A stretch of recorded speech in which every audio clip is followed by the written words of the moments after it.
गिबियावनो नैबे हासरा गामियाव दा 27 नं मानास समस्तिनि सिंनि बे गामियाव आङो बिसायख'थि फोसावदिं मेल खालामदों।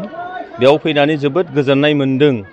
जोंनि आइ आफा बे हासरा गामिनि साफ्रोमबो बिथांमोनहा जोंनि UPPLनि 27 नं बे मानास समस्तियाव बिजाथिया फैला जे बरगयारी थामहिनबा जोंस्रां ब्रह्म बिथां जानायखाय बिथांमोनहा जोबोद खुसि। गावसिनि बेसेन गोसा भटखौ फैगौ 9 एप्रिल खालि होनो थाखाय बिथांमोनहा रेडि। दा बेखौ नुनानै आं जोबोद गोजोननाय मोन्दों।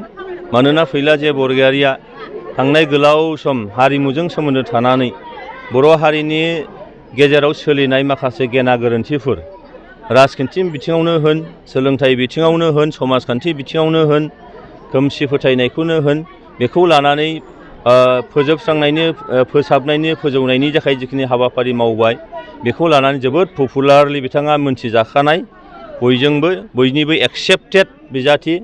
दा बेनिखायनो बेयाव फैनानै जोबोद गोजोननाय मोन्दों। आरो गुबुन गुबुन हारि माहारिनिफ्रायबो जिहेथु जोङो भट मोनगोन, मेनलि मुस्लिम जनगोष्ठीनिफ्राय, आरो बेयाव देरहानाया रोखाखा। आरो दिनैहाय फैला जे बरगयारी बायदि सासे सुबुंखौ आसाम बिधान सभायाव फाथायहरनो मोननाया नैबे 27 नं मानास समस्तिनि साफ्रोमबो नोगोरारिफोरनि थाखाय मोनसे खाफालनि बाथ्रा होननांगोन।